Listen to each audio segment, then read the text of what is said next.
Tous. Donc aujourd'hui, je voulais vous montrer comment gérer la question des groupes. On a de plus en plus d'interactions avec Gmail et on peut être un petit peu embêté avec la question des groupes, notamment les groupes qu'on voudrait créer. Alors, on pourrait dire que tout le monde a le droit de créer des groupes.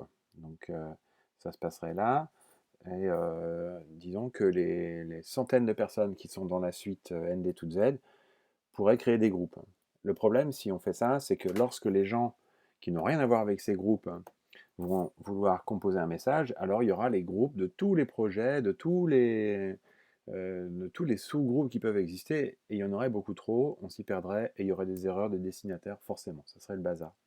Il faudrait une charte de nommage, etc.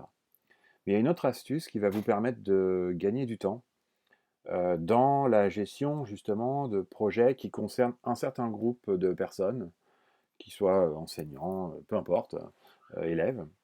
Euh, Vous allez utiliser les contacts.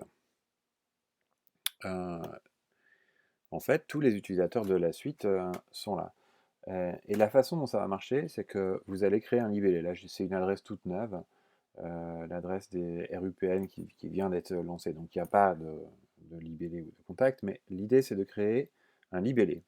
Donc, vous allez mettre, par exemple, projet, euh, projet exemple.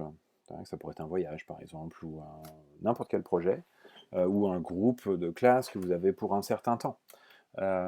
Vous créez ce libellé, voilà, et maintenant ce libellé existe. Donc lorsque vous allez chercher n'importe qui sur les utilisateurs, euh, je prends un élève, je vais pouvoir lui attribuer ce libellé.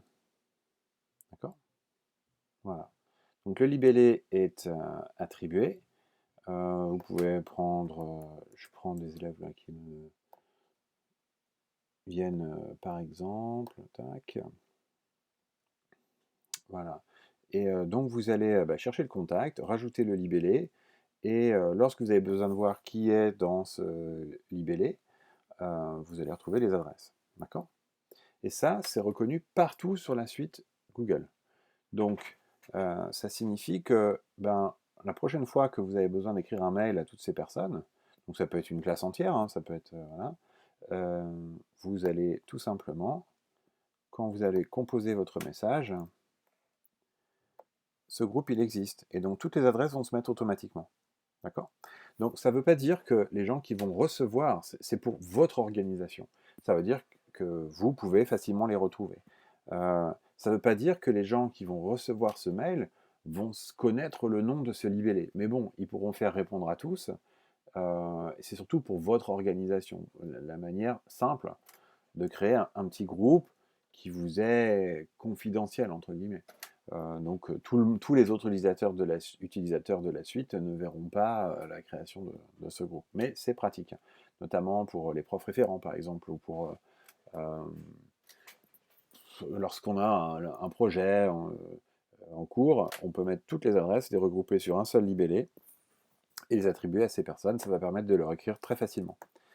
Ça va permettre aussi lorsque vous êtes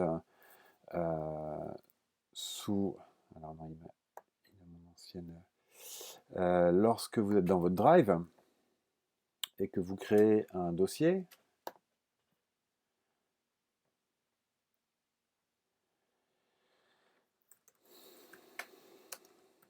je dis n'importe quoi, ok, créer, voilà, j'ai créé ce dossier, et en fait, je vais pouvoir, lorsque je veux le partager, je vais pouvoir retrouver mon libellé aussi. D'accord? Donc si je mets projet, hop là, ah, décidément, euh, voilà, projet exemple, il me l'a retrouvé directement. Et donc, il va attribuer toutes les adresses qui sont concernées. Et puis après, vous choisissez, comme dans toutes les options de partage, euh, ces destinataires. Donc, c'est un petit... vous ne pourrez pas créer des groupes par vous-même parce que ça va faire trop d'interférences avec tous les utilisateurs de la suite. En revanche, vous avez cette petite astuce qui permet de créer des petits groupes pour vous. et de partager et d'envoyer des mails à ces destinataires très facilement sans avoir à penser à qui est dans ce groupe à chaque fois et est-ce que j'ai oublié quelqu'un. Vous pouvez gérer ces libellés comme bon vous semble. J'ajoute enfin que, évidemment, une personne peut être dans différents libellés, évidemment. Donc, euh, je peux avoir affaire à ces personnes dans différents contextes et vous avez comme ça créé tous vos petits groupes auxquels vous pouvez écrire très facilement et avec lesquels vous pouvez partager très facilement. Voilà, à bientôt.